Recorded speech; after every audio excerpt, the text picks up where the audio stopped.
Yes, perfect.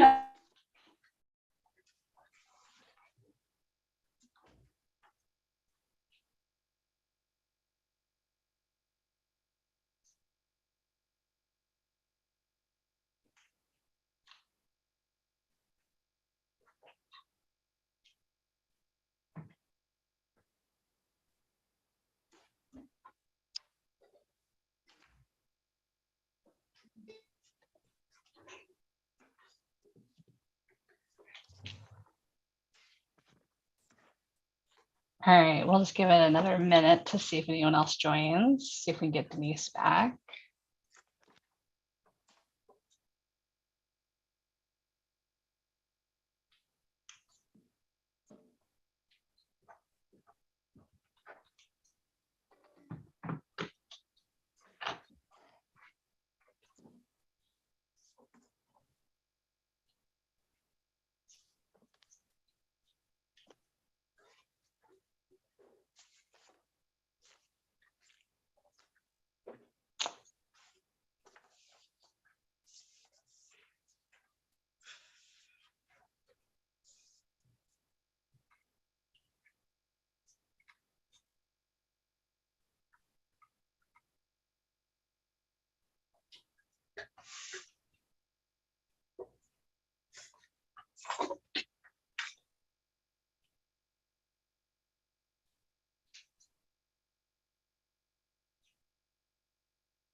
All right, how about we get started? Good afternoon, everyone. My name is Liz Redon, and I am a regional program representative at OAB, and I'll be your facilitator today. Keep track on time and keep us on the agenda. And we're going to start out with introductions first of everybody that's in the Zoom room. And then hopefully by the time we're done with that, our OWEB staff, Denise, will be back and she can lead us through an icebreaker. So I'm going to go ahead and start out with OWEB staff first. And what I'm going to recommend, since there's a lot of us who have different roles and participation with OWEB, is just say who you are, who you're with, and how you participate in OWEB granting. So again, I'm Liz Redon. Currently, I'm a regional program representative at OWEB, but I used to be a grantee. I worked for a watershed council for 12 years before coming over to OWEB. And so I will start with OWEB staff first. Eric Williams, you want to introduce yourself? Hi, everybody. I'm Eric Williams. I'm the grant program manager at OWEB. Really grateful that all of you can join us for this effort. Hugely important to our work, and appreciate you doing this. I've been here at OWEB for 7 years, and I've often said to colleagues that the rulemaking process, and in particular the RAC process, is one of the most interesting and fun things that I do here, which sometimes surprises people because people think rules are boring. But the conversation behind them is really, really good and really helps us to improve our programs over time. So thank you, everyone. Great, thanks, Eric. Eric Hartstein. Yeah, thanks, and good afternoon, everyone. Eric Hartstein, Board and Legislative Policy Coordinator. And I also work in the grant program, managing some of our focused investment partnership initiatives. Like Liz, I came from the Watershed Council world. In fact, I think met Liz 20 years ago in the Watershed Council. So it's great to continue working with watershed councils and SWCDs and everybody else that does this great work around the state. And thank you all also for joining the RAC. I just want to echo Eric's comments on this is a kind of a interesting and fun process, and I think you'll enjoy it. So thank you. Great, thanks, Eric. Kobe. Thank you, Liz. I'm Kobe Menton, OWEB's Region 5 RPR Regional Program Representative. My work area is Baker, Union, Wallowa, Malheur, and Harney counties. And my office is in Joseph, but today I call in from Burns because tomorrow and the next day we're having our regional review team meetings down here in Burns. So reoccurring theme, I spent over 20 years for 6 years at an SWCD and 17 years at the Grand Ronde Model Watershed, serving Union and Wallowa counties in the northern part of Region 5. And I'm relatively new to OWEB. I've been here just over 3 years, and I am actually eager to participate in this rulemaking process. I think this is important. I look forward to it, and I think it's going to expand my knowledge of the agency. So again, thank you for having me at this meeting. Great, thanks, Kobe. Denise, we're just introducing ourselves. Who are you, who are you with, and how have you interacted with granting at OWEB as either a grantee, reviewer, staff, all the above? Go ahead. So I'm Denise Hoffert with OWEB, a partnership coordinator, and I started with the agency back in November of last year. But my history with OWEB goes back to being brand new to the state of Oregon in 2000 and working with the Yamhill Basin Council, and have spent 20 years working with watershed councils on grant development, project management, project implementation. But believe it or not, this is my first time being on a RAC with the agency. So I'm really excited to be a part of this process, and I'm happy that there's some familiar faces joining us for this as well. So thanks everybody for taking the time. These are really important processes to be a part of, and it's great to have so much support for this work. So thank you. Great, thanks, Denise. And then April, you want to introduce yourself? Hi, everybody. April Mack. I am the Executive Director and Board Assistant, and I actually came over from Fish and Wildlife as their rules coordinator, so I am here to support this process. Great, thanks, April. And April is the one that's live streaming us, just to everybody's aware, we are live streaming on YouTube this meeting. So I'm going to go around the rest of the Zoom tiles and invite all of you again to introduce yourself, who you're with, and how you've participated OWEB granting, and I'll start with Amanda Gilbert. Hi, Amanda Gilbert with the Coast Fork Willamette Watershed Council. I have been a grantee of OWEB for about 18 years now, not quite 20, but over the last couple decades, I've worked with Mackenzie, the Long Tom, and the Coast Fork. Great, thanks, Amanda. Shane. Hey, good afternoon, everyone. I'm Shane Jimmerfield. I'm the program director at Lomakatsi Restoration Project. So I'm coming to you from Southern Oregon, down near Medford. I've been involved as a kind of a grant manager and helping our implementation side of our organization and our partnerships for 2 dry forest FIPs, the Ashland Forest Resiliency Project and the Road Forest Restoration Initiative. And also, it looks like we're going to be having another FIP down here for Oak Woodlands. So that'll be exciting. And we've also had a couple other smaller grants with OWEB over the years. Great, thank you. I'll move over to Coos. It's Haley, right? Hi, my name is Haley Lutz, and I'm the Executive Director for the Coos Watershed Association. We're on the South Coast and Region 2, and we are a grantee. And I also worked at a watershed council in Region 1 prior to this. Great, thanks, welcome. Sarah Swizzler. Sarah Zwissler. I'm the coordinator for the Salmon Superhighway Partnership. I'm with Trout Unlimited, located up here on the north coast of Oregon. I have been working with OWEB for about 15 years as a grantee. Great, thank you. Brian. Hi, my name is Brian Quick. I am the district manager with the Klamath Soil and Water Conservation District down here in South Central Oregon. I've been the district manager for about 3 years now. And so we participate with OWEB through the grant writing and submittal process. I've been doing that since I've been here for 10 years, 11 years with the district. And I appreciate the opportunity OWEB has given the district to participate in this process. Great, thank you. Amy. Good afternoon, Amy Horstman. I'm with U.S. Fish and Wildlife Service in our habitat restoration programs, and I oversee our National Fish Passage Program for Oregon. I mostly interact with OWEB, partly, I guess, working with applicants for projects that we're co-funding, and then also on the regional review team for Region 1. Great. Thank you. And then Sarah with ODF&W, is your sound improved? I saw your chat. Yes, it just took me getting off and back on twice, and magically my sound works now. I can't explain it. Hi, everybody. I'm Sarah Reif. I'm the new Habitat Division Administrator for ODFW in our new Habitat Division.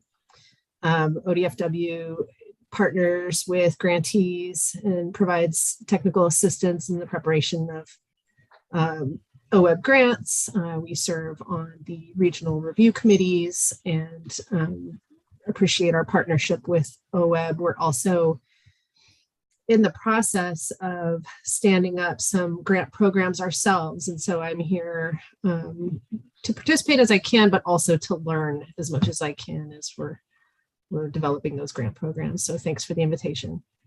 Great. Thanks, Sarah. I'm glad your sound worked out. Jason, go ahead.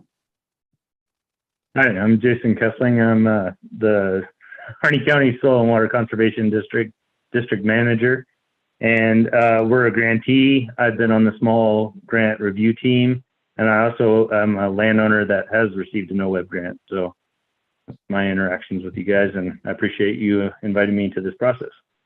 Great, welcome. And then Amanda Whitman. Hello, Amanda Whitman with Sherman County Soil and Water Conservation District. I am the district manager. Been with the district for a total of 8 years, since 2008. So had some time in there that I was gone. I started out as watershed coordinator, so was involved with OWEB back then. I helped with some OWRI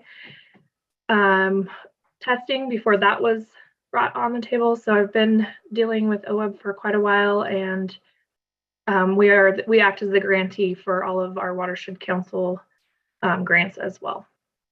Great. All right. Thank you, everybody. So we do have an icebreaker. I'm going to check with Denise. Are you ready for the icebreaker? Cool, because it's a really cool icebreaker. So I'm going to pass it to Denise to do our icebreaker for us. I'm doing a different one.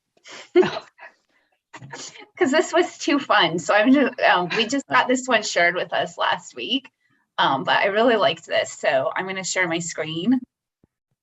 People see my screen now with the sheep on it. Yes, we do. So where are you today on the sheep scale? And I think for me, I am sheep number 4. I feel a little sheepish after my fall, and my daughter, we get bandaged up here. So this is me right now, sheep 4. And if folks feel like sharing which one they are, you can maybe start shouting it out. It's always a little awkward on Zoom. I don't know if I want to call on people, but Eric Williams, you're not on mute. So which sheep are you today? Well, you know, particularly when I put on my scooter helmet, I look a lot like sheep number 3 when I take the helmet off. Awesome. People are going to get picked on who aren't muted. So people are going to start frantically muting. Kobe, which sheep are you today? Well, I desperately want to be sheep number 3, but I can't grow hair like that anymore. But I feel like today I am sheep number 2 because that sheep looks real happy.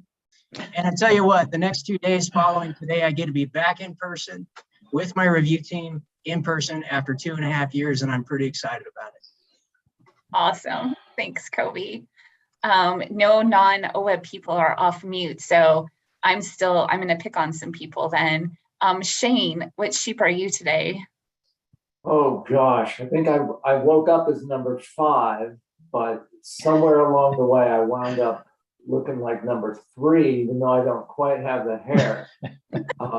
There's a lot going on, so things are coming at me from all different directions, and sometimes I feel a little blindsided. But so yeah, but I'm feeling good, and I'm looking forward to this process. So thanks, Shane. Haley, which sheep are you today? I think I'm sheep number 3, a little frazzled. I'm solo parenting our 1-year-old while my husband's out of town for work, and full-time executive director during a super chaotic time of the year. Thanks, Haley. That is a lot. So kudos. Thanks for making the time today. Sarah. C or two Sarahs? Oh, sorry. Oh, I'm sorry that I've totally spaced. Yeah, there are 2 Sarahs. Sarah Rife. We'll do Sarah Zwisler after. Okay, I think for diversity's sake, I'm probably most like sheep number 9 because I'm feeling very new, but also enthusiastically jumping into the work. So probably try not to cause too much trouble like those little lambs can. But awesome. Thank you. Sarah Zwisler. Okay, I'm gonna go with sheep number 8. Sheep number 8 looks slightly overwhelmed and exasperated, and I took 2 weeks off for a wonderful vacation, and now I'm back from vacation and trying to get out of the pileup post vacation. So sheep number 8. Awesome. Thank you. Liz. I'm really drawn to sheep number 6. Just the idea of wearing flowers. Just no one does that anymore. Sounds nice. We could bring it back. Yeah. Brian, quick. Well, I think a couple of sheep there look like me today. 3 is a little frazzled, obviously, with all the work piling up that we have, which is a good thing. We've got a lot of OWEB grants ahead of us. And number 9, because I'm pretty excited to be here today with this group, and hopefully it'll work out really well for the district. Great, thank you. Let's see, Amanda Whitman. Well, I would have to say I'm probably 7 today, trying to stay cool. It's pretty hot over here. This is our first real hot spell, so staying in the shade. Right? Thank you, Amanda. Amanda Gilbert. Yes, the Amandas are number 7 for today. I'm feeling like I'm still leaning on stuff as I'm working back my way into being back in the office. Right. Yeah, I think we're all feeling that a little bit. Amy Horstman. Thought I could get out of it by leaving my camera off. No, I know you, so I can pick on you. Definitely sheep number 6. Looks very mellow and happy, so stick with that. Nice. Jason.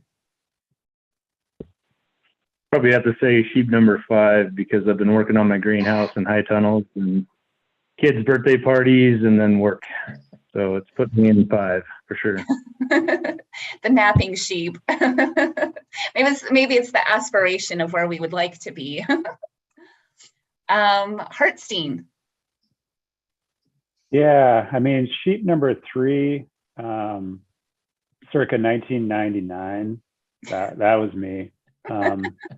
Today, I'm also drawn to sheep number 7 with the Amandas. Right. There we go. And I think April, I think you might be our last sheep. Yeah, I think I am going to go with sheep number 1, just simply because it's no longer Monday, but it's not quite Friday. Perfect. Well, thank you everybody I think I got everybody. Nobody's going to say if they didn't, for going along with the sheep scale. And what I like about this is it kind of helps us know where people are coming from, what folks' energy level is today, heading into a couple of hours of Zoom meeting. And to borrow the phrase that we've been repeating a lot at OWEB, to be able to extend each other some patience and grace. People are in lots of different headspaces right now, juggling lots of different responsibilities and roles in their personal and professional lives.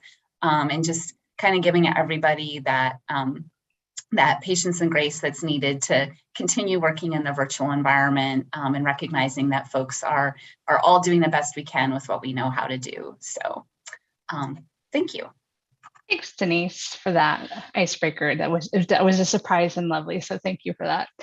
We should roll into the first part of our meeting, which is the role of RAC, rulemaking context, and Division 5 history. So I'm going to pass it to Eric Hartstein to walk us through that. Okay, thanks, Liz. So just a little bit of a background on administrative rules in Oregon. So those are agency directives, standards, regulations, or statement of general applicability that implements, interprets, or prescribes law or policy. So what that means is administrative rules are law, and it's really kind of good to keep this in mind. And in some ways, this is really kind of similar to the legislative process, and that once the board adopts administrative rules and they become effective, the rules have the force of law.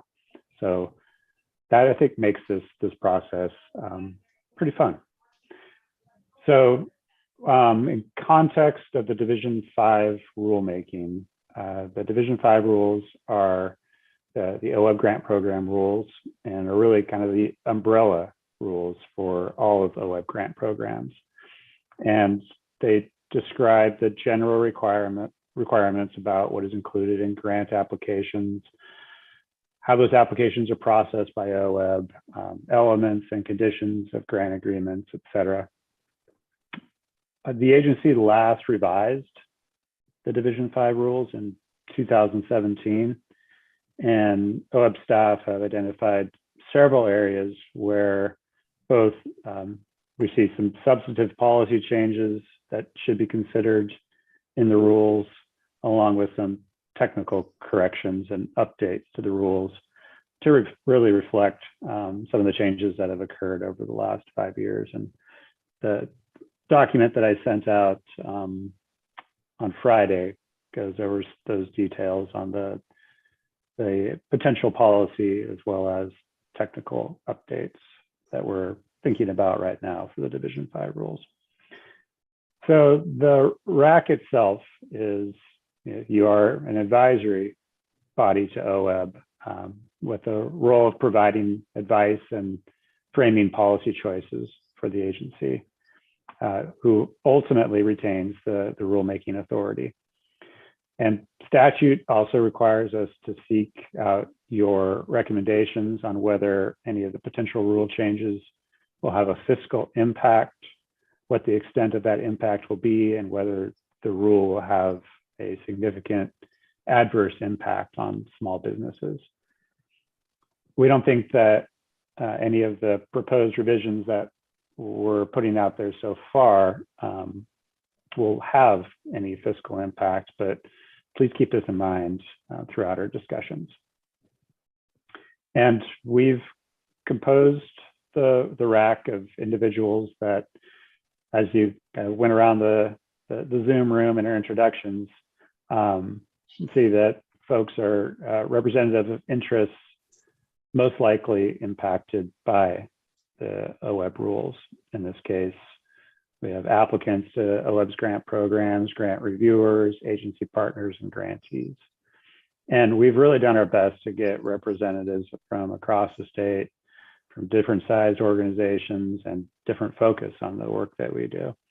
And with that in mind, we hope and really expect that there will be a rich discussion today and at our next RAC meeting, and really encourage and value your input from where you sit today. So we operate our RAC meetings on a consensus model. So while OWEB retains rulemaking authority, we really do strive to achieve consensus in this process in a way that really seeks to understand the interests of all, and hopefully we'll work together to find really good workable solutions. So schedule, so we'll have this first initial RAC meeting today. And following that, OWEB staff will be drafting revisions to the Division 5 rules. and have language in place for you to review at the second RAC meeting on August 30th. We don't anticipate needing additional RAC meetings after that, but if needed, we'll look to potentially schedule a third meeting in the fall. And it's most likely, though, that we'll be in a pretty good spot following the August meeting, and we'll go into the process for seeking public comment in the fall and then requesting the OWEB board adopt the rule revisions at their January and 2023 meeting. So that I'll stop and see if there are any questions. Sir, you're welcome to use the raise hand feature or just wave at the screen. I'm watching all the tiles, but are there any questions for Eric about just general role of RAC rulemaking process that would help you understand the context of the conversation?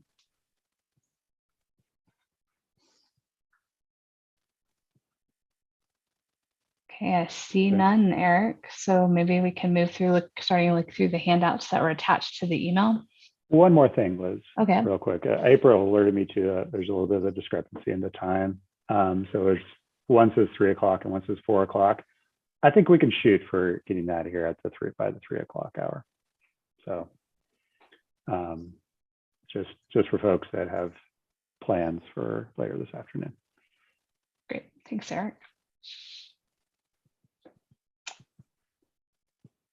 All right. So attached to the email, there were 2 documents that would be, I think, helpful for you to have in front of you today. One was the one that has the proposed potential policy changes and technical fixes listed out. And the other one is a copy of the current Division 5 rules, just so that we have it in front of us, what they look like today, and have a better understanding of what we're looking at for changes.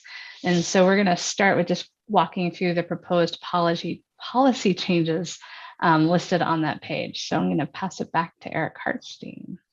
Okay, so I will start with number 1, and that is OAR 695-005-00303. So this is around match on OWEB grants, and what we've been discussing is the 25% match requirement that is currently in the rules. And one idea that OWEB staff have had would be to strip out the 25% match requirement in rule and make it be, we have to have some match as required by statute. So we could drop it down to as low as $1. But what we would do is be at the time of the announcement of a grant offering, state what the match requirement is for that offering. And what we have in mind is certain grant types like technical assistance, monitoring, and stakeholder engagement. Those are ones that we know that applicants have traditionally had a harder time finding the required 25% match. And for the sake of really trying to get an equitable share of these types of grants across the state, we wanted to explore eliminating the 25% match requirement on those grant types. And maybe I'll stop there, see if there's questions on what we're thinking about right now. Any questions folks have to better understand that first change around match? And again, you can reference the current rules to see how the match language looks. It's around line 64, 65 in the rules. Haley, looked like you unmute. Go ahead. Yeah, just a quick clarification. This would just give OWEB the flexibility to shift the match requirement for different offerings, correct? It's not saying that all offerings would suddenly not have that requirement. Yeah, so what we would do is, it would be some flexibility in those offerings. I think that at least initial discussions, we would keep the 25% match requirement on restoration grants. Those dollars are often easier to obtain elsewhere. But like I said, things like stakeholder engagement, technical assistance, and monitoring lower the match requirement. Go ahead, Jason. So I just had a question about who would be determining the number, the percentage, or is it just go to $1? It would be OWEB staff at the time of the grant offering would determine the percentage. Eric Williams. Thanks. Yeah, just as a little additional background on it, in addition to the programs that Eric's mentioned, we do have on occasion programs that come in where there's funding provided through another agency that they're running through OWEB. And so really the intent of the statute of providing match is met because those funds are not coming from OWEB. And a couple of examples are we've had over the years funds from ODOT for fish passage projects that we've passed through to watershed councils. We've currently got funds coming through BLM that they've chosen OWEB as an efficient vehicle to operate grants for their funds.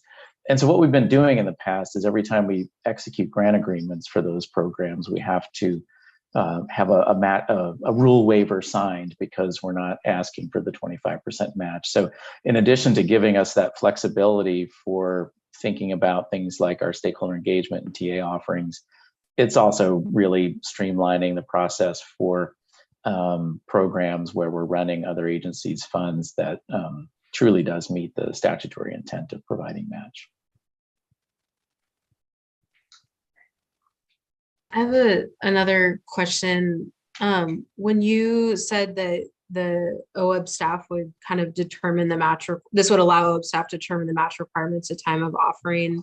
And if this isn't the appropriate time to ask questions or give feedback at this level, just let me know. But, match planning takes a long time for applicants to meet and kind of coalesce around. So just curious, like if that's something that would be kind of communicated out well in advance and you expect to stay consistent for a while, or if this would really only kind of pop up and change as you guys open different grant offerings.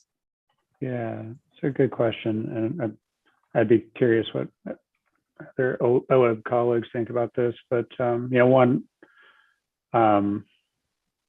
avenue may be for it, at a biennium basis, we actually, with open solicitation grants, maybe we even ask the board to set that up at the beginning of the biennium for open solicitation grants. And then we have a host of different grant offerings. And those would be, set at the time of the offering. I think we'd want to build in some flexibility, especially at the beginning, knowing that, applicants, it does take time to secure match obligations. But one thing I would say is it wouldn't exceed the 25% match requirement, what we're talking about. So if anything, it'd be well below. So it wouldn't be more work than I think what applicants are currently expending and trying to secure match. Go ahead, Shane. Yeah, I think to a large degree that question got at what I was thinking as well. But I guess I'm kind of wondering how you see this kind of really playing out. Like, is this going to be a very common thing, or is it going to be occasionally you're going to reduce match for some, whatever reason it might be, but or is this, for these types of grants like monitoring stakeholder, and I totally get it. I actually appreciate this. I think it's going to make more people be able to participate. So. Yeah. Thank you, Shane. And that's the reason why we're thinking about this in the first place. And it's always difficult when you kind of start off something new like this to say, we're going to set it at this amount and that will be it moving forward. But I mean, the way I think of it, it really would be something where we would try to get that minimum amount of match. And if everything worked as we think it will, then we would retain that minimal amount of match over time. So, without having to have folks kind of do this and, jump up and down with the match requirements. So we do want to, really respect that people want sort of a steady state, and those expectations should be met. Great. Any other questions to better understand the change or feedback on the change around match? Any other feedback?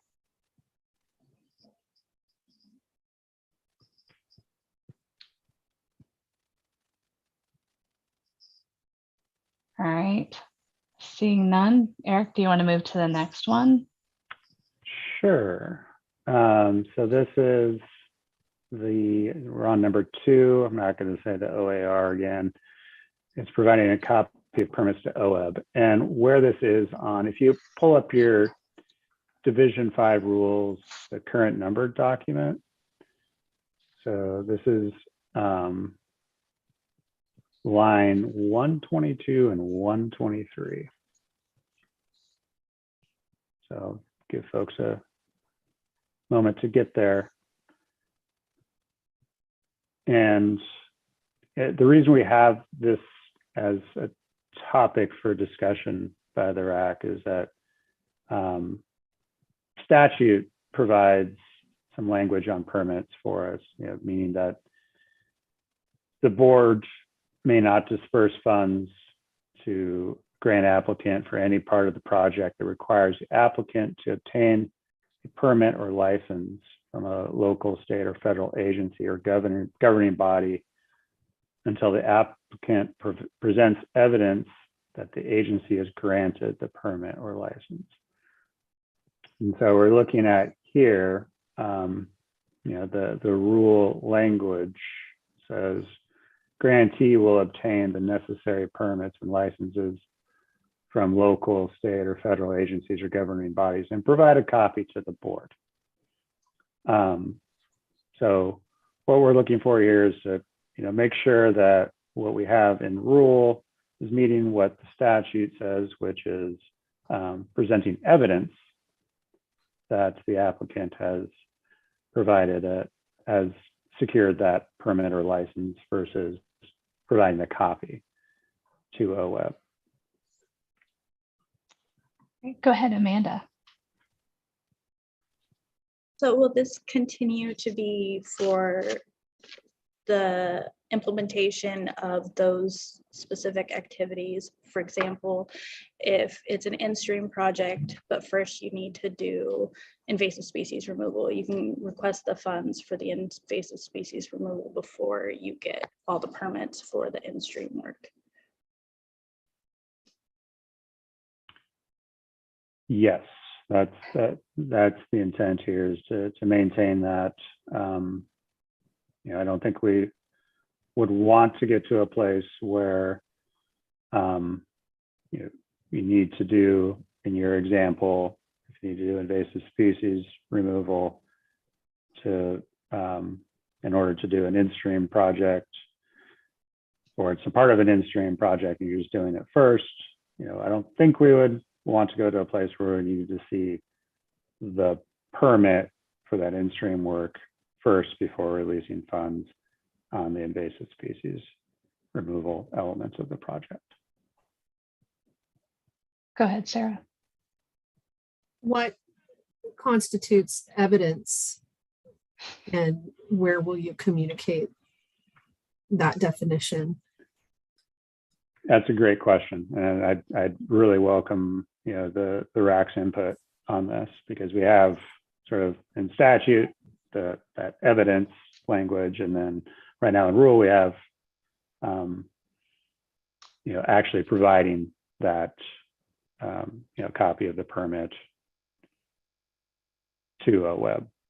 So that might be it. So that in of itself is that evidence, of course, but is there any other type of documentation that grantees could provide, or are you entirely comfortable with just providing those permits or licenses to OWEB? Great. So that's a question for everybody to think about, is that definition of evidence. But I'm going to go to Haley and see what was on your mind. Go ahead, Haley. I guess what is the it might help me to understand a little bit more of the purpose behind that. Is it to ensure that OWEB does not invest funding into actions that are not legal and I'm assuming that's the intent. Is that accurate? Yep. Yeah. So I think because coming from a really small watershed council up north to a pretty big watershed council down south, and also just thinking about grantees' ability to manage cash flow and capacity, is permitting can take a considerable amount of funding to secure, especially with the massive increase in fees that we're seeing, particularly on our good old partners DEQ and their 401 program, and the staff time it takes to prepare the grant app, the permit applications and submit them.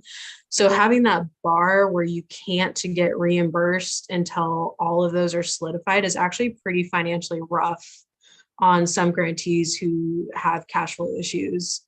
So I really like the potential change of evidence versus like that secured, because even for that in-stream component and the example we were talking about, it could take 3, 4, 5 months to get that, and the grantee is floating the staff salaries and those application fees until those go through all the public comment periods and stuff. And so I don't know, if OWEB is considering releasing funds to support like that permit acquisition. I think that's important, and like evidence could be, pretty simple. It could be, prepared applications or applications submitted or something to that extent. But I definitely think that that piece is pretty important for some smaller folks. Great. Go ahead, Eric Williams. Thanks, Liz. Yeah, there's really, I think, 2 pieces to this. One is the statute pretty clearly says evidence that the permit is granted. And so I don't think we've got a lot of flexibility there. So that means the other piece that we're talking about is what could get reimbursed prior to that permit actually being granted.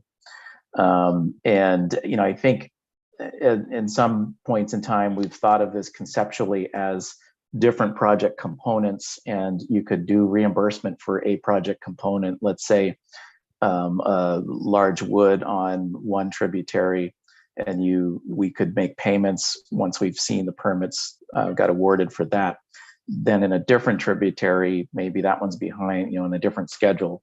And so it's that kind of relationship in time of the different project components. And I think what we'd like to get some clarity on is, how much leeway do we have? Even in the example we were talking about earlier, where you might want to do some invasives work before you get in there to do the in-stream work, how related are those project components? And is the investment still sound on its own for the invasives treatment if the permit never works out for the in-stream work? I think, those are the questions we're kind of wrestling with here. The evidence question, I think, becomes more of sort of a record-keeping exercise because as you all know, permit documents can be volumes. And does OWEB need the complete volume of the permit for the project? I think we lean towards no, because we're not responsible for enforcing those permits, nor do we want to be. But we do need to have assurance that whatever we're reimbursing for is in fact a permitted activity. So that's the evidence piece as I see it. Great. I'm going to move to Shane, and then after that, Denise. Go ahead, Shane. Yeah, I guess what I'm hearing, I'm trying to understand kind of what I'm hearing versus what I'm seeing written down. And it looks like the existing rule just doesn't contain that part about dispersing of funds. But I'm also not seeing this full language that's in quotes on the proposed change. So that's the proposed change. What's in quotes is to somehow get that into one of the options under 10, like a 10E. Or am I off base? Good question. So Eric Hartstein, do you want to respond to that? Yeah, so Shane, I'm tracking the part about funding may be down in the proposed and potential Division 5 rules document, Section 5, the distribution of funds and permits. So we can probably revisit that there. Yeah, we don't have necessarily any draft rule language on this one. Okay. You know, just because we wanted to discuss it with the RAC and just to hear your thoughts. And just so you know that the piece about distribution of funds, it's lines 151 and 152. Excellent. Okay, so yeah, I see it now. It's kind of crosses over the two different sections. Yes. Okay. Yeah. Okay, I'll lower my hand now. All right, great. Let's go to Denise. Yes, I don't want to lose track of the issue that Haley brought up about pre-project costs. So I hear what Eric Williams is saying about, and that Amanda gave the example of, the vegetation being one thing, and Eric gave the example of tributaries that are on different trajectories. But, that's one type of circumstance, but the pre-project costs, they're involved with actually just securing the permits is something else entirely. Yeah. And I feel like, and Eric Hartstein and Liz, you might remember this as well, and it might be just that my memory is foggy after my fall, but there was a point in time, I feel like, where there were you could have pre-project costs in an OWEB budget that were things that were before, that you needed to get done before could start construction. And I don't know when that changed. I think that may have changed with the capital non-capital change. Eric's nodding his head. Does that ring a bell? Because I do remember we had a category in our budget, we had like non-capital costs. Okay. And I remember being able to bill to those. And then, but with Measure 76, that capital non-capital categorization of cost went away. Does that sound right, Hartstein? It does. Okay. So I'm wondering if there's a way to go back, like to be able to capture pre-project costs up to a certain amount. Like, we can't have, because then if the project falls apart at permitting, you don't want to have invested, $150,000 out of a $300,000 project in that pre-project cost, but some sort of reasonable, and I don't know, I guess that's the devil's in the details, right? Who decides what's reasonable, but costs to be able to get permit fees, engineering fees, staff time covered in order to get the permits submitted as a part of restoration grant applications. Because what Haley was pointing out, which is a real issue for smaller organizations, is that cash flow. You could be floating thousands of dollars or asking your contractors to not be paid for many, many months while you're waiting to get those permits in hand. So yeah, so I think this is sound like something, given what Eric Williams was saying, how we read the statute. Might be something where we capture it as, let's look into it, but I'm not sure we can draft language or incorporate it yet.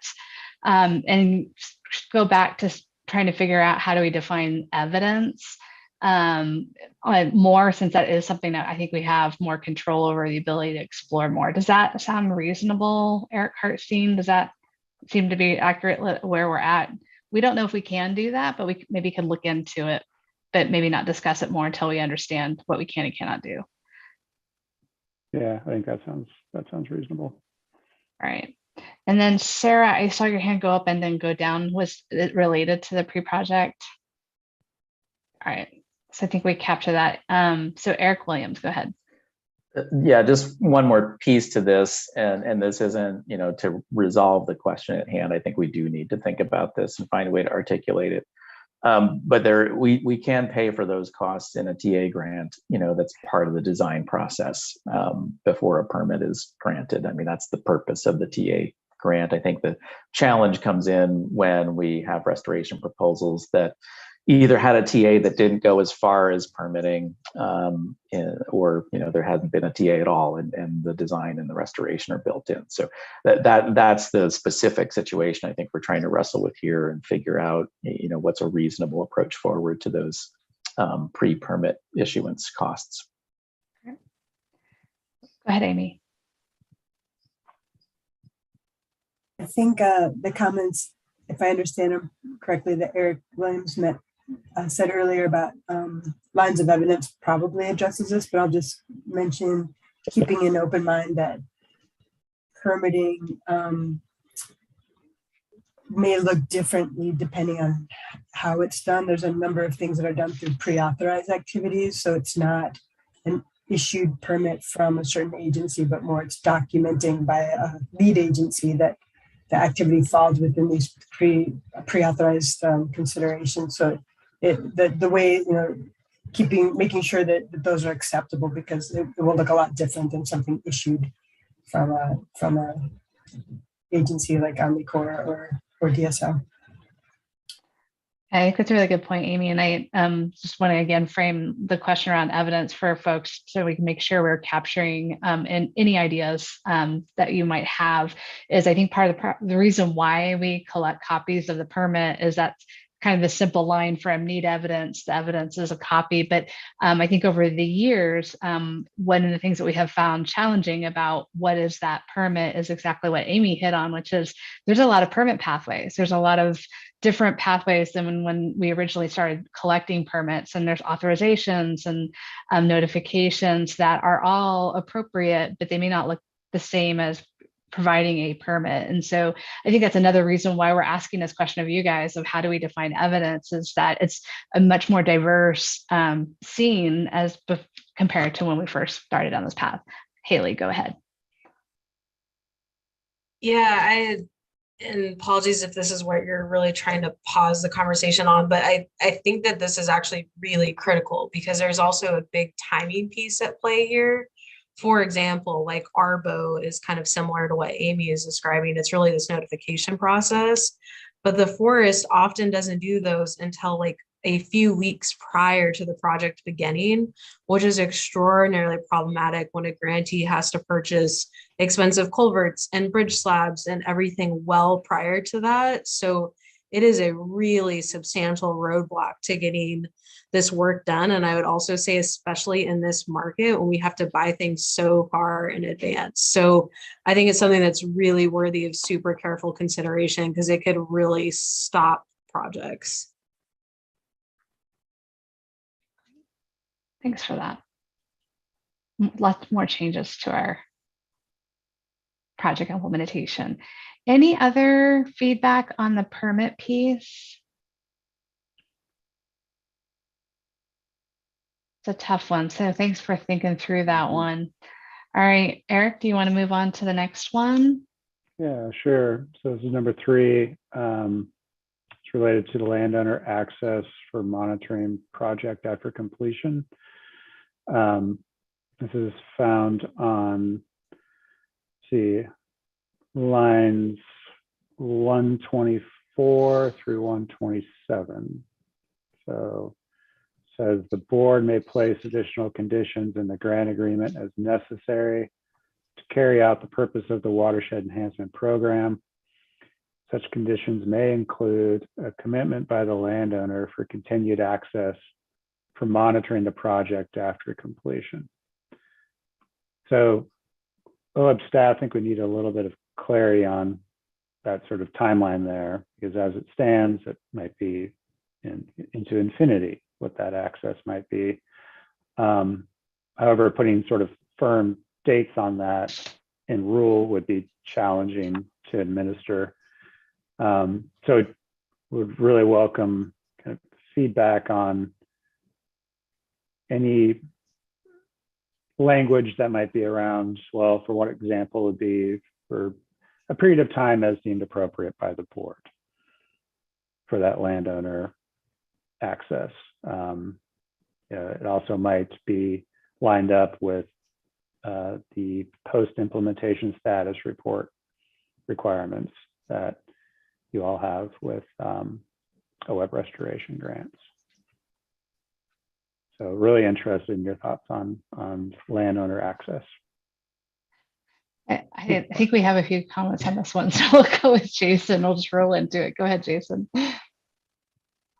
So I'll just speak on the eastern side of the state where our landowners get very nervous about this language. And so I think it's probably really important for us to have that fleshed out, or at least that we can, as staff or whoever the grantee agency is dealing with the landowners, we need to be able to articulate well what this means. So I wanted to say that at first. And so to me, it makes sense to just tie it to whatever it is for the monitoring requirements. So that's what I would suggest. And if you could have like a 2-year period, if that's what we do, or a 2, 4, and 6, like some of our FIP funding, or but as long as it's clearly articulated from a date, like a start date. So like when the finalized report. So if it's 22, then the next one would be 24, that kind of stuff. Something that you could intuitively tell that it's going to be this time period for the landowners would be the most useful. Thanks, Jason. Move to Haley. Yeah, similar comment as Jason. Landowners get super squirrely about this, and I think the time frame is really critical. I would encourage OWEB to think a bit about how teeny tiny of a bucket of funding you guys actually allocate for this in restoration.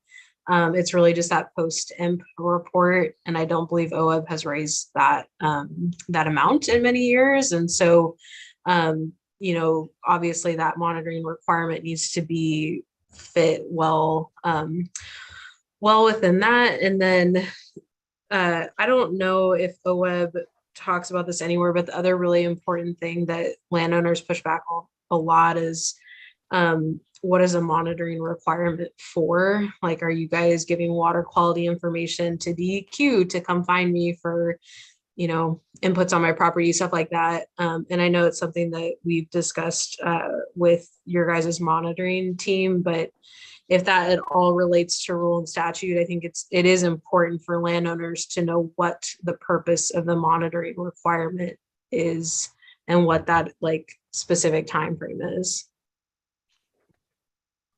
Great, thanks for that. Go ahead, Amanda. Yeah, I think I echo what they both have said, but I just also wanted to add in, like, in our agreements, we do state that they have to maintain the practices that were funded for the lifespan of that, whatever that is, that NRCS has. A lot of ours are 10 years. But I don't think we've ever gone over 5 for monitoring. And I think Haley was right about funding for that, because that's obviously an issue on where do we have the time and money to do that extra monitoring if it's requested.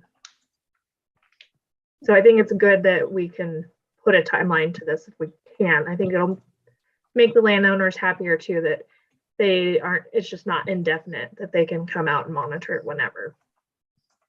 Great. Thanks, Amanda. Go ahead, Shane. Yeah, I was just wondering if perhaps it could be made part of the proposal condition, you know, that it's flushed out in the proposal process by the applicants, that they specifically state what their ongoing monitoring needs are going to be, and then that can be one of the conditions of the grant, that it's included in the landowner agreement, rather than making it one thing that's supposed to fit all.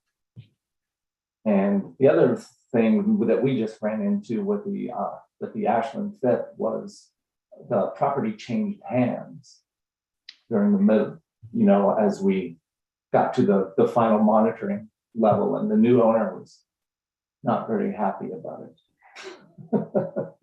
And it was really just to go out and do some veg monitoring. It wasn't like some kind of enforcement monitoring at any time, right? We just wanted to see if our treatments, how they were holding up. So yeah, people can get a little strained. Great, thank you. And if I may, just a quick follow-up ahead. on that, Shane. In that example that you gave, did you sort of convey to the landowner that you felt that that maintenance or that monitoring provision ran with the land and applied to the new landowner, or just kind of more engaged in a, hey, you know, we had this condition, are you willing to continue with this kind of approach?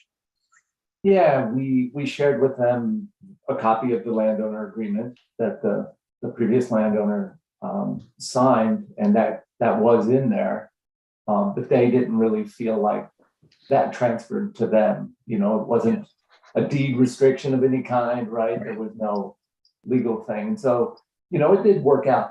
They finally kind of just relaxed and realized that we weren't in an enforcement agency of any kind. We were just wanting to monitor our treatments. And it took a little while because, you know, some people have a little bit more of that fear of government than others do, let's say. Yeah. Great. Before I go to Brian, Eric Hartstein, I have a question. The comment about what is the purpose of the monitoring made me wonder or vaguely remember, I thought there was something in statute, so maybe you remember it better than me, about monitoring projects after they're implemented. And I'm wondering if that would be informative in terms of what is the purpose, but I'll let you think about that and go to Brian next. Yeah. Okay, thank you. Yeah, I kind of agree with Jason out here on the east side. Landowners are a little concerned about this post-monitoring stuff going on for years and years. Not that they're against it, but I think, like Haley said, that it needs to be documented what type of information that we would be collecting while we're out there. It makes them a little nervous if we're collecting water quality information. We're going to turn that over to somebody. But yeah, like it should be part of the condition of the grant, I think. I think that's a good idea. Written in the grant agreement or in the landowner agreements themselves, that they know that there's going to be that. I think having that up front will be very helpful to them in understanding why we're doing it and how long it's going to be that we're going to be out there doing that stuff. Great, thanks, Brian. Amy, go ahead. Yeah, these are great points, and there's certainly that struggle between wanting to ensure that we know enough about our projects to see that we're meeting the original intent. The original design intent has been achieved on the ground. Some validation monitoring that they're performing as they should, and that we're learning from them or have an opportunity to correct while still respecting property rights. Someone had brought up the fact that NRCS has 10-year agreements. And some of U.S. Fish and Wildlife Service programs also have a 10-year required agreement. We do have language in that agreement that says prior notice will be given before coming out. So it's not like we'll show up anytime we want at any time during those 10 years. So I think trying to strike that balance between getting the right validation monitoring, also not setting OWEB up as too much of an outlier to these other programs, because it could become sort of make it difficult to cost share together, which I think is at least our goal. We want to work with as many different programs as possible rather than be always a standalone funder. So making it so we're not too disparate would be helpful in a common approach. And I feel like we've had good luck despite that rocky and complicated, landscape of different landowners in terms of conveying that in our landowner agreements while we have that rigid restriction in there, getting people still to agree to sign off and be a partner with us. So. Great, thank you. Go ahead, Jason. So that just made me think, this is for the SWCDs or the watershed districts that would have access to go to the property, not OWEB, right? Yes, that's generally how it works out, yeah. I don't think OWEB, I'm going to look to see if any OWEB staff has ever recall us going and collecting monitoring, even though I know there is an access piece in landowner agreements, but I don't think it's ever happened. So this language is telling the board is telling, the OWEB board is telling us what our requirements are as a grantee, not necessarily what the grantee's requirement is to the landowner.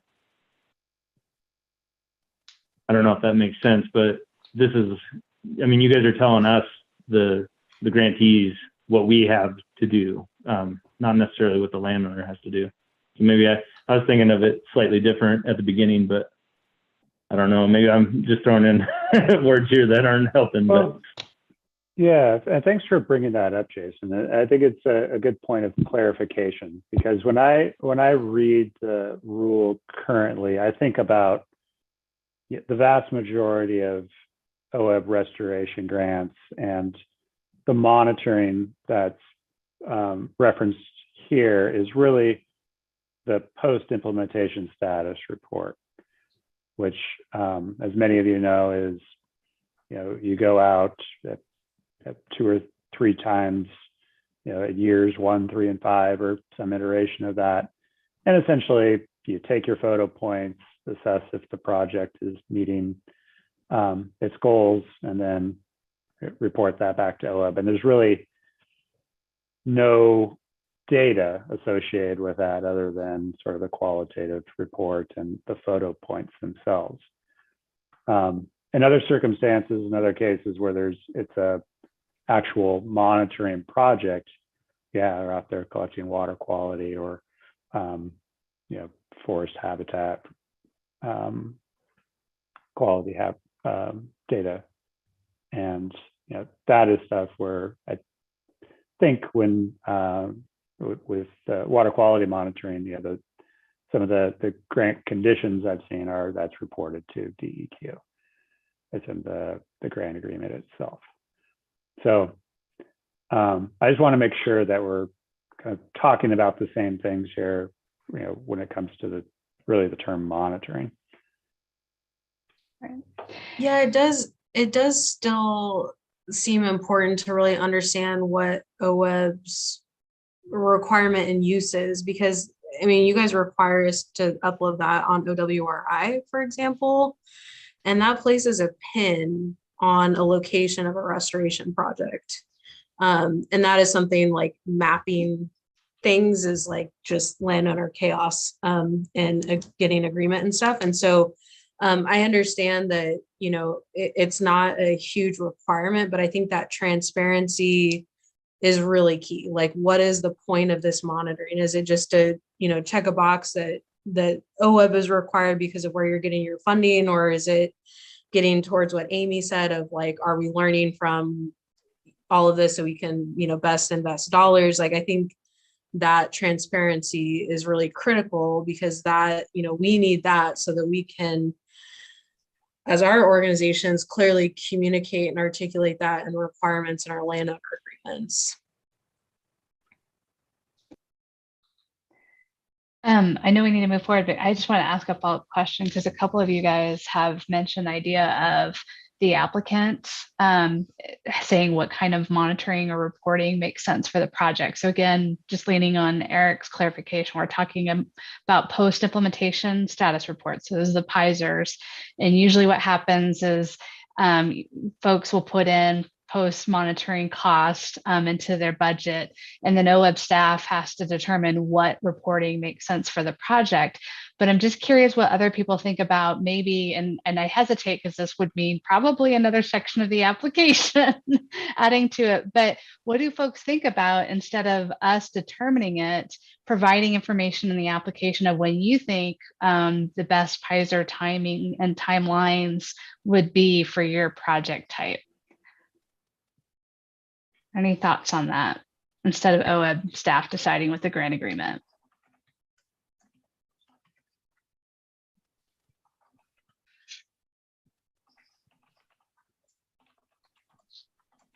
Right. I put my thumb up. I thought, Yeah, that's good. All right. I guess I'll ask a flip question. Does anyone have concerns with that concept? Go ahead, Amy. Yeah, not necessarily concerns. I think it might be helpful to provide some guidance for what recommended ranges of times would be for different techniques.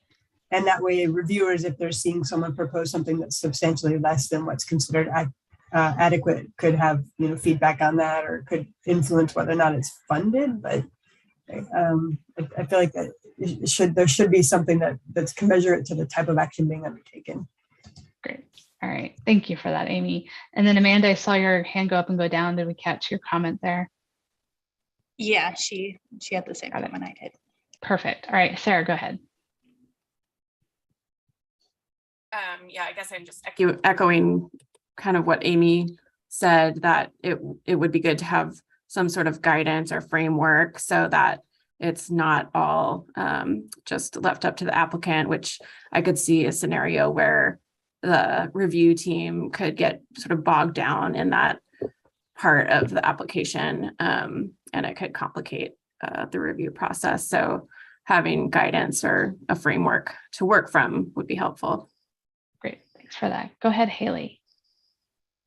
I'm really sorry if I'm getting stuck on something that I shouldn't be stuck on, but I'm really trying to understand, since we're talking about rule, right? We're not necessarily talking about best management practices and all of that. We're talking about what's required by statute and what does that look like in rule. And so I guess I still want to better understand what OWEB's requirement is, because that's what we're just trying to meet through this. Because, you know, me coming back and saying monitoring that would, I mean, to be quite honest, it would actually be really useful for us all learning from restoration. That's going to cost a whole lot more than the $200 that I get for the post-emp monitoring report in 2 years. And so I think we just have to be really clear of what is this statute requirement that's in rule that we're trying to address. And I don't know that I totally understand that yet. Is it just so you can go back and report on metrics? Like, yes, we do in fact think that 5 miles of fish access was restored through the implementation of this project. Like, what are we getting at?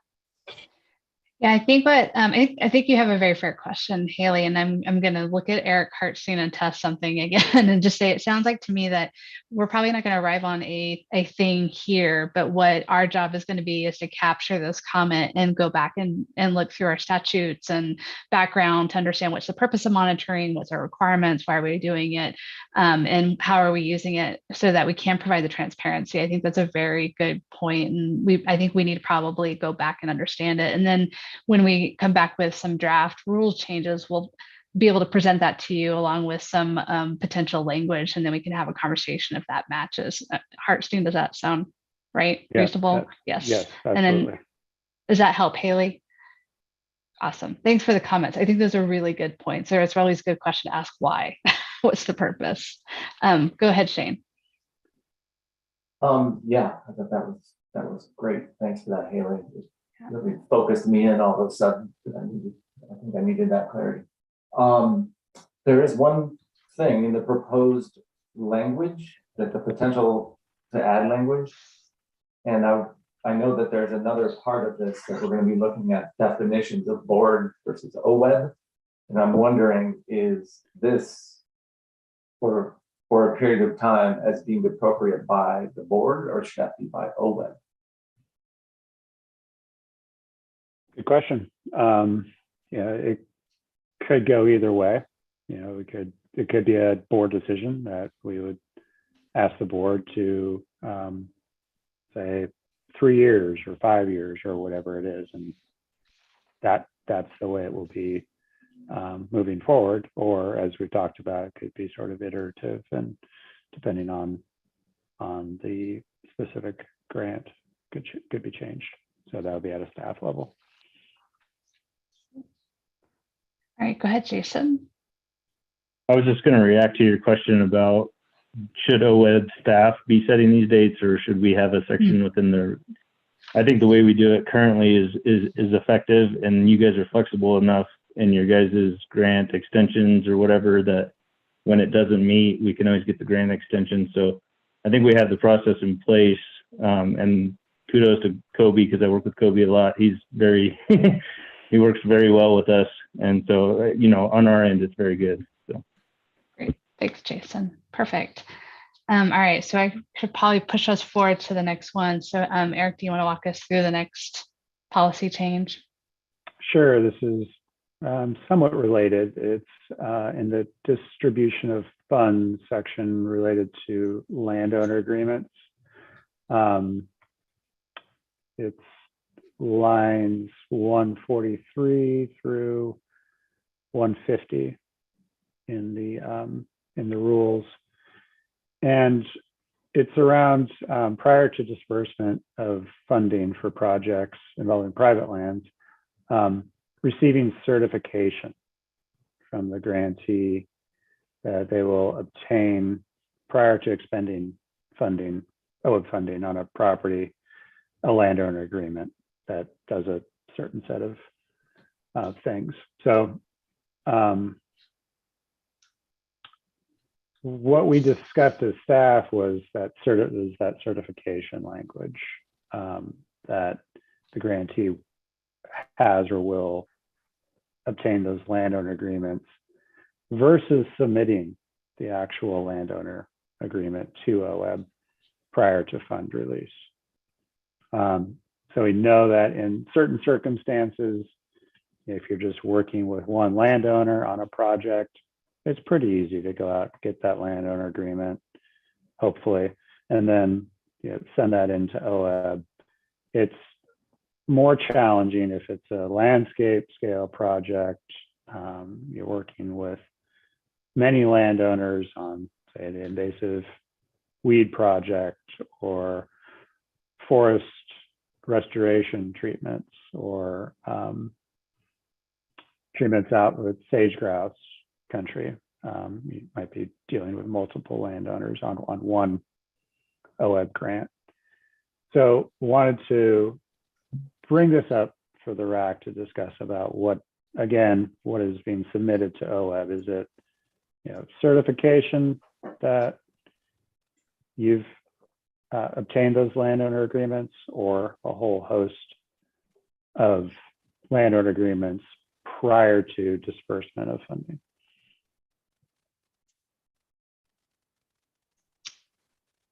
So any questions folks have to better understand that policy piece?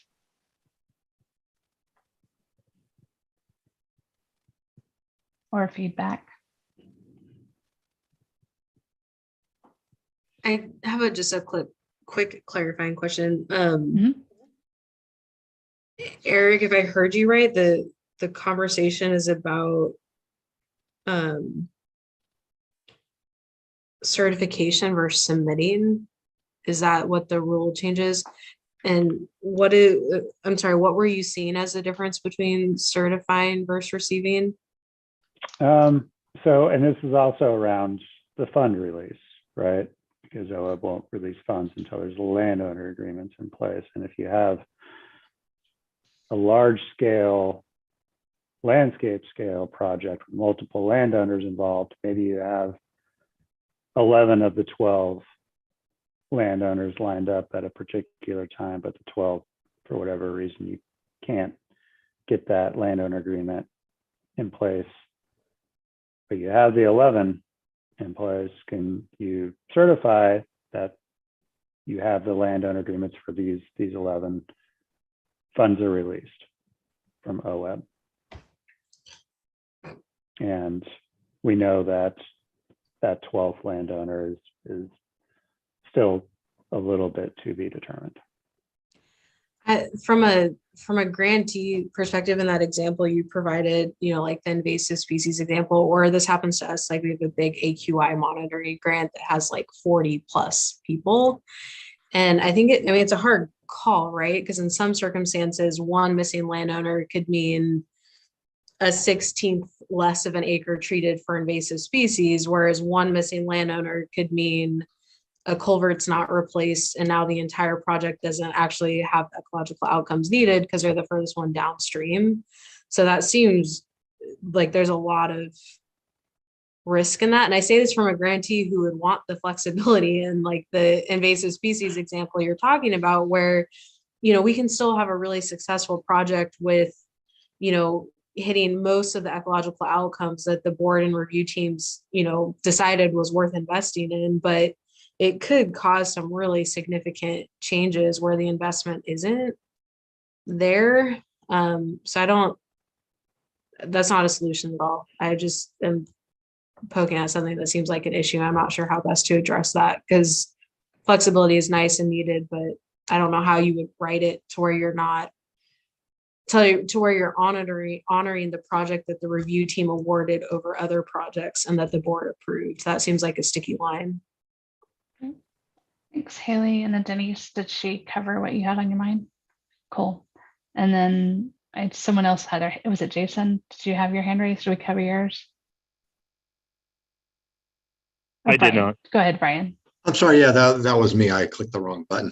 Okay. So yeah, for us down here, I think we have a lot of absentee landowners, and it's not that we haven't talked to them about the project at all. It's that getting a hold of them because they live out of town or they're moving cattle or moving hay is sometimes difficult. So the certification process works really well. It's not like they're not going to sign a landowner agreement. It's just hard to get a hold of some folks sometimes to get it emailed or faxed or whatever. So the certification process has worked really well for us for that particular reason down here, because of the situation we are in with the landowners living in California or Colorado or wherever. So I just like to say that it works, and I think it should, for us, it's important to keep it that way.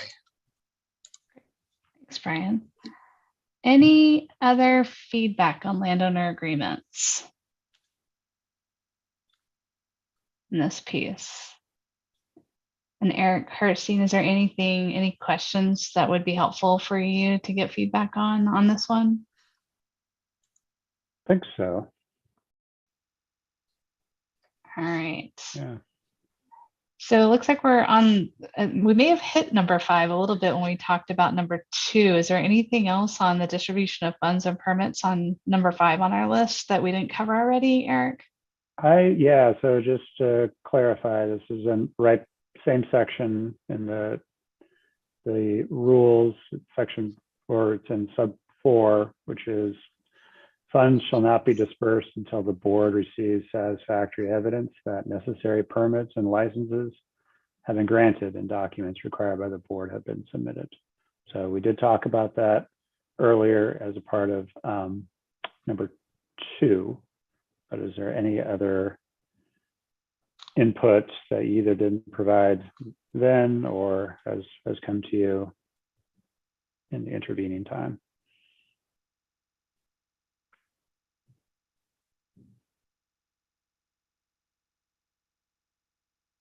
I'm not seeing any. So that brings us to the end of the policy piece. And I want to check to see if people need a break. I was actually kind of pushing us through so that we can maybe hit that 3 o'clock end time. But do folks need a break before we go into the technical adjustments, or would you rather just keep going and end at 3 and not go later? Do folks have a preference for keep going? Keep going. Okay, I see. Yeah. Thumbs up. All right, let's roll into the technical adjustments piece. Okay. And I think these might go faster. I think so. Hopefully it'll go faster. That's why we call them that's why we call them technical adjustments. So we're going to be bouncing back up to the top of the rules again. So the first one is in the purpose statement, and some of the language in there we'd like to change. For example, line 6 or line 5 and 6 says, in addition, the board may from time to time, as funds are available, request proposals for technical assistance and research. Well, we have requests for proposals for technical assistance all the time. Those are now a regular part of OWEB's grant program. Research grants are not, so we would be making those changes reflected in the rules, as well as adding maybe special grant language to encompass some of the new programs that have come to OWEB in the last year or so around post-fire recovery and drought relief and whatever else may be on the docket in the future for OWEB. All right, so any questions on that first, updating the purpose, and or feedback on any items in the purpose area of the rules?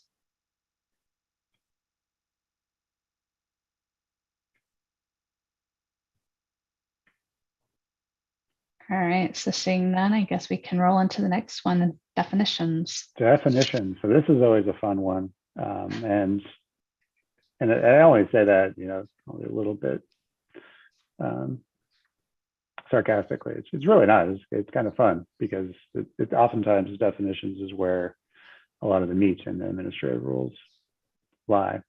So we did talk about as staff, we now have what are called delegated awards.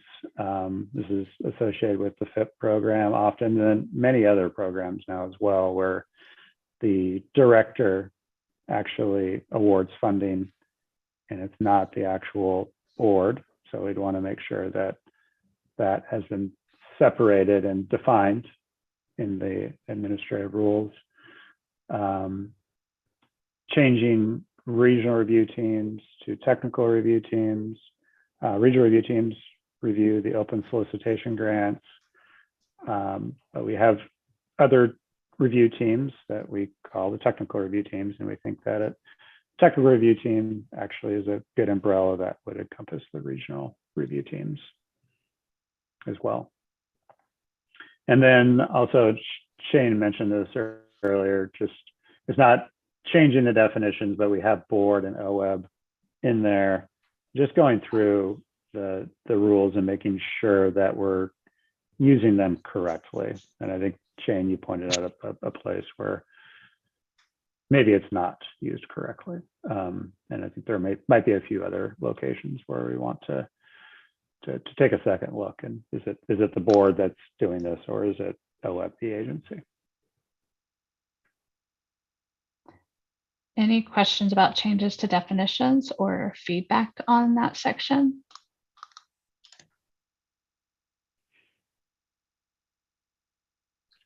And I would also, just before we move on, point out that if we are when we do make the revisions to the rules, kind of keep the definition section in mind. If we say something later on in the rules and it's confusing, alert us and we'll need to come up with a definition, because it's really important that we're using clear language.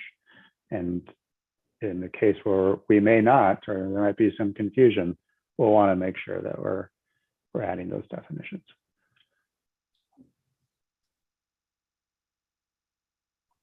All right, I'm not seeing any hands, so I think we can move to the next one, Eric. Okay, so the next one. Oh wait, Haley, hold on, pause. Go ahead, Haley. Okay. Sorry, I just have a really quick question. Eric, I was thinking about what you said of like consider these in the other parts of our conversations. And I was just looking at the match 6C. Is that accurate? OWEB just requires it prior to reimbursement, not a 12-month period, from what I have experienced. Which one? Which? Line 29 for match, pending commitments must be secured within 12 months from the date of award.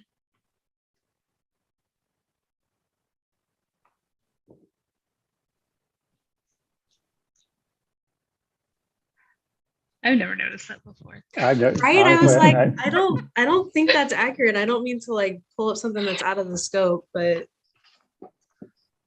no, that's good. That's a good catch. Yeah. I think all OWEB staff was looking at it like, wait.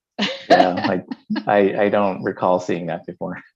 Thanks for catching that, Haley. That key word there, secure.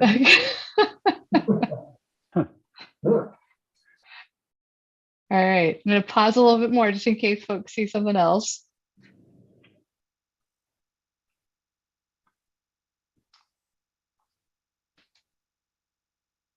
Okay, seeing none, how about we go ahead and go to the next one? Okay, so we're in the application requirements section.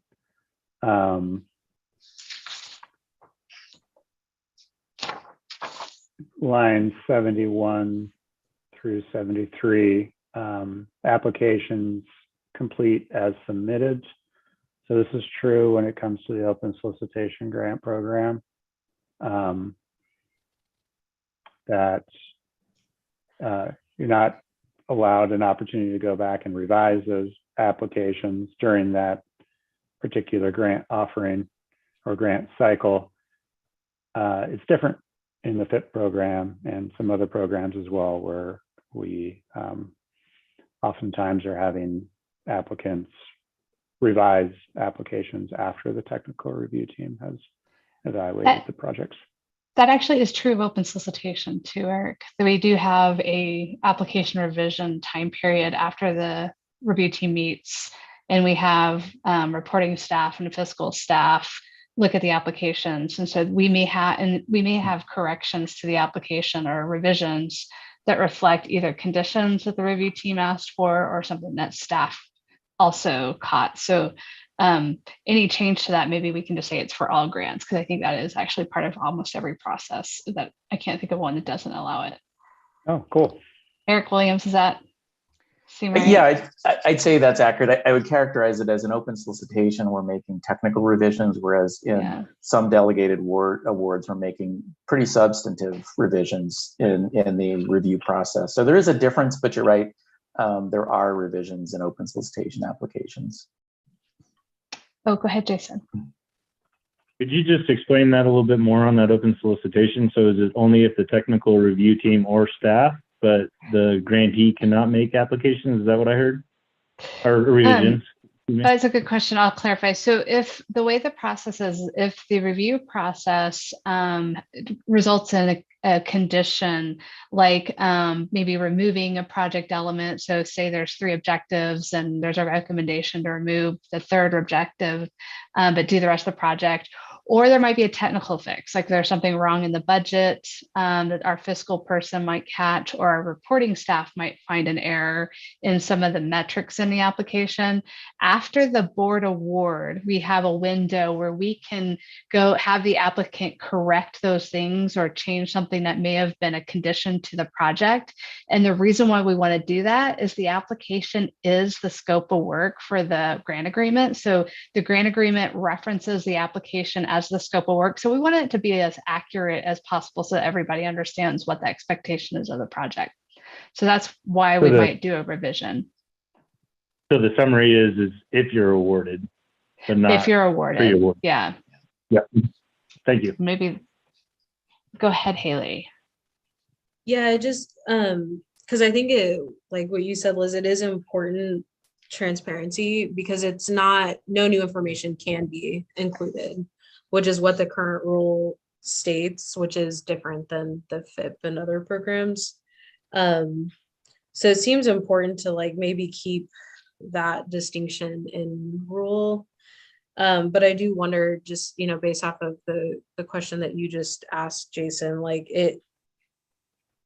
I'm curious, Liz, would you say that's during the evaluation process or the award process? Like, I almost wondered if that could be clarified. I was writing a note along those lines, actually. So yeah, I think you nailed it. So, and I don't know if this is consistent through every offering, but specifically during the review and evaluation, no new information is accepted in open solicitation. It's during the award, after the award, that we could revise the application. So maybe Eric, maybe what the revision is breaking that up a little bit more to be clear that no new information is during evaluation and that applications can be revised in the process later during the award process. Yeah. Yeah, there's nuance to it, particularly in the FIP program, but I think we can come up with something that's clear to people. But I do think especially for open solicitation, that is important to applicants, that some applicants aren't allowed to introduce new information while others may not. And so I think that being clear is a good point. All right, so any other questions or feedback on this one?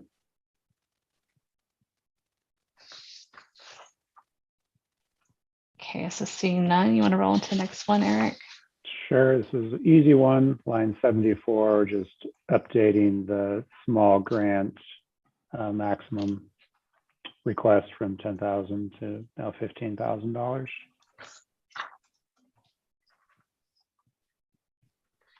Any questions on that one? So we've been functionally doing that for a while. Go ahead, Jason. Move on to the next one, Liz. I think Well, I Jace, didn't really have anything specific to that, but for the small grant program, I got a lot of suggestions or potential thoughts. So I don't know if that's a good time to bring it up now or wait till the public or Well, thoughts there. Jason, we have the small grant program has its own set of administrative rules. Okay. And we're not opening those up right now for rulemaking. We last did that, I think, in 2018. So I envision that we'd probably want to take another look at those in a year or two to make sure that the changes that were made back in 2018 are meeting the intent of the program. all right, go ahead, Amanda. So if we're gonna be, you guys are gonna be reconsidering those rules in a couple of years, are the changes we making now sufficient to, or that these rules gonna be out of date in 2 years and we'll need to do this again? For example, if it went from $15,000 to $20,000. Yeah, it's a good question. I mean, there is that,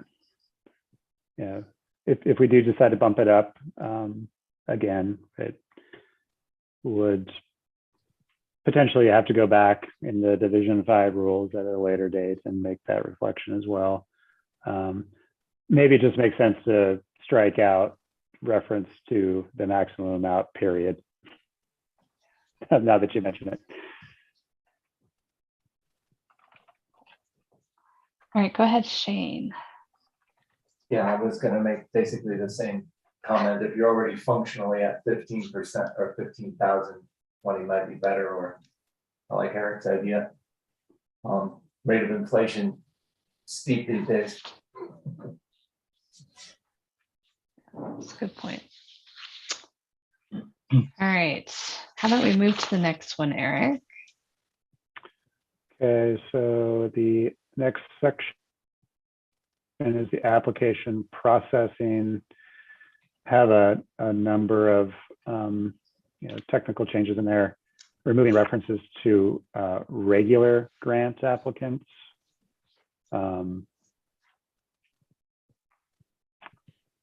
Revising language on state and federal agencies, and applying state and federal agencies are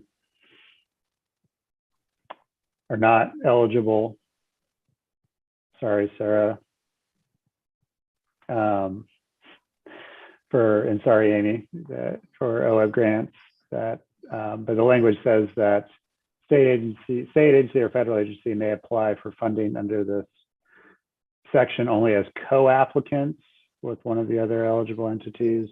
We don't really have co-applicants anymore in our grant applications.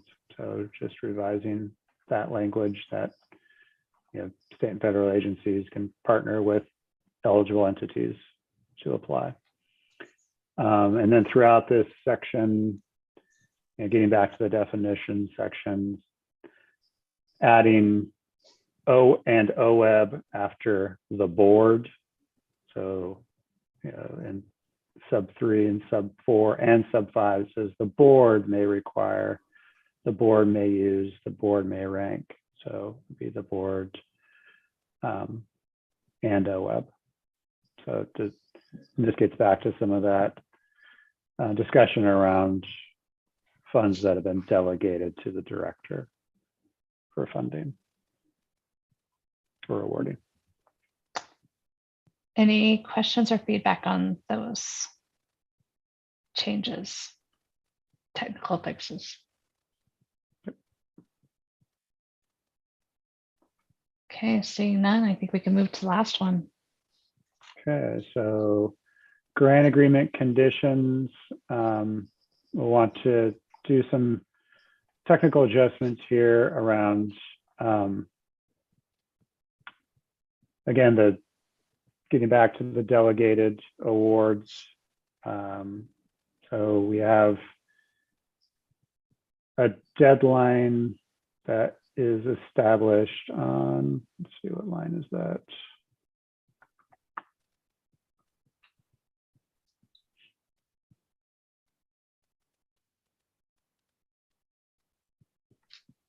Are you referring to the 105 to 107? Yeah, there it is. Okay, thanks, Liz. So we have grant agreement has to be fully executed by the parties with 1 year of board approval.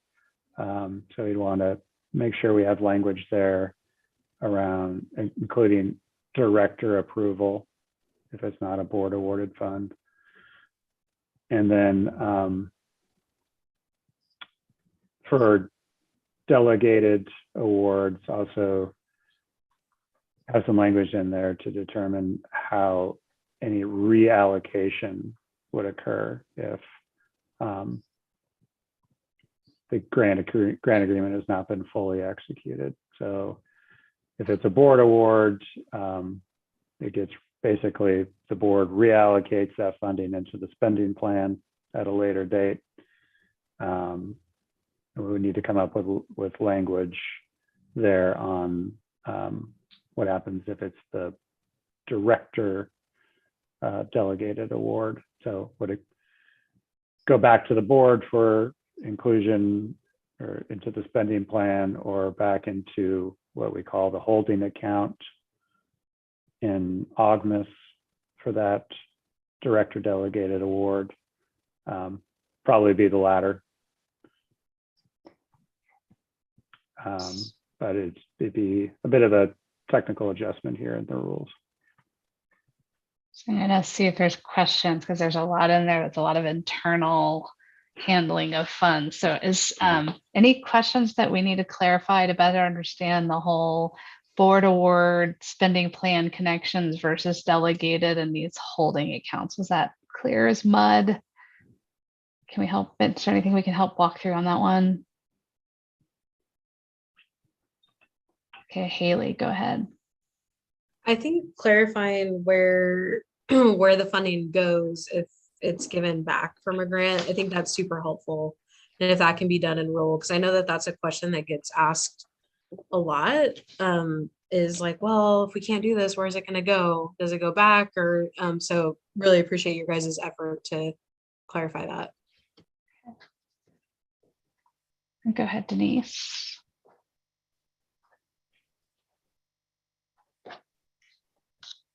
I was just wondering if you know how many grants this would affect, like how many grants aren't signed within a year?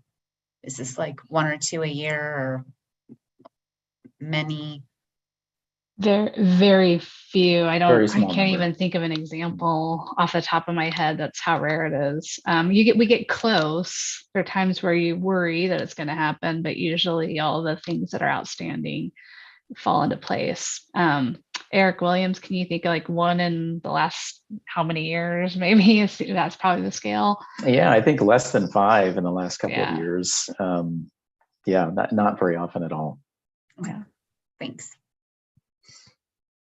All right, any other questions or feedback on this one?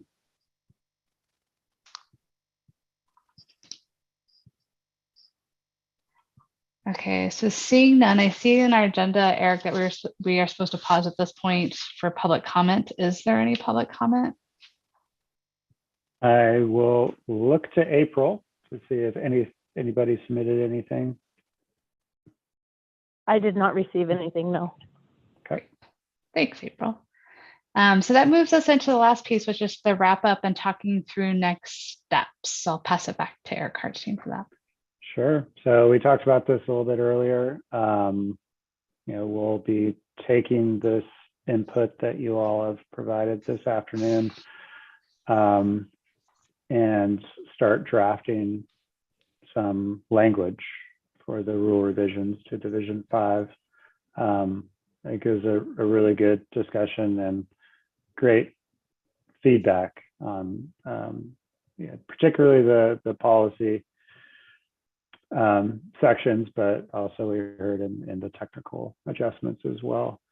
So we'll be working on that over the next month and a half, and kind of vetting it internally within OWEB, and then get that out to you in advance of the August RAC meeting to chew on a little bit.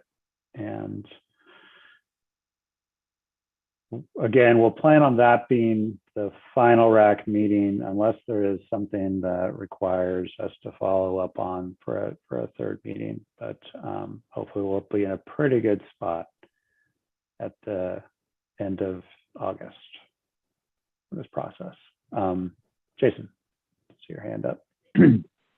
Yeah, I was just curious about a process for us to add things to consider for changes, I guess. So I don't know if I could articulate them right now, or maybe this isn't the place. So potential policy changes or application processing. I'd say go ahead and articulate them now. We have a few minutes, and if there's some changes you'd like us to ruminate over, I think we're all ears. Okay. Yeah. So the first one would be the 10% holdback. We had a FIP application, and one of our grants was $900,000. So that 10% was $90,000. We talked to Lisa when she was out here on the tour for Harney County, and she was, new enough that she didn't really know if there was any kind of wiggle room, but it could put any district in a financial pinch. It is doing that for us right now, but I think we've found a way around it. But I think other agencies in the state, if they do get awarded a FIP, it could be a problem in the future for us. Okay. Yeah, I think that one's worth thinking about, Jason, for sure. And we've had some kind of creative ideas and solutions around it. So I think it's worth trying to come up with some suggested language here that might be helpful. And then the other one would be for the FIP application period itself. We're submitting comments from Eastern Oregon reps, I guess. But I just wanted to throw this out there that if we could do some kind of screening or ranking before we do the full application, so like a 1-pager, or U.S. Fish and Wildlife had a 5-pager, the FEMA has a 1-pager, something that we could screen out people that don't look like they have the most successful program for the pot of money that we have available, just so we're not investing all that time and effort into. It may put more work on the staff of OWEB, but we spend a significant amount of time as grantees on these larger programs, and so if we had some kind of screening to where we didn't do that, I don't know. Yeah, and that would be my comment. Yeah, I really understand and appreciate the time and energy that folks have put into the FIP applications, and while it's not a part of the Division 5 rules, we have FIP has its own separate set of rules, which again probably will be taking a look at in the next year or two. That's probably something that may not even require a change to the rules. So a pre-screening process that will go along with the required consultation. I think we could consider that, and I think you said you're going to be including that in a letter that's going to be coming out. So look forward to reviewing those comments. So we do have 10 minutes. So I just wanted to offer to the rest of the group, looking at the Division 5 rules, is there something on your mind that you didn't see in the policy change and technical fixes that you would want OWEB to consider?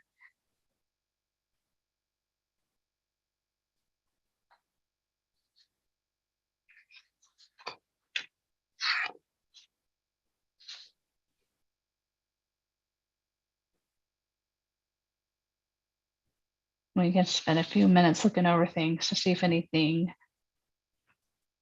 comes to mind as you're reviewing the draft or the set of rules in front of you.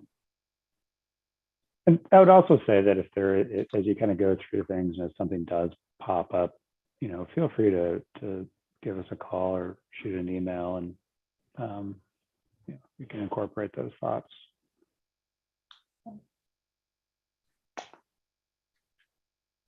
All right. So any general questions about the RAC, where we're at, what's to expect next before we close the meeting?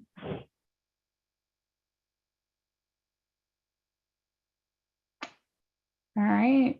Seeing none, I think we can end it there. So I just want to thank you all again for your time and joining us this afternoon, and going through the rules together. Your feedback really is important because we have a lot of conversations internally, but we really need input externally to look at things differently and better understand situations, especially some of the pieces about like costs are rising or thinking about how to go about reporting. And so those are some really great questions. So we'll take a look at some of them and try and bring back some of the answers to those, especially why do we report and what's the requirements? I think that's a really good one.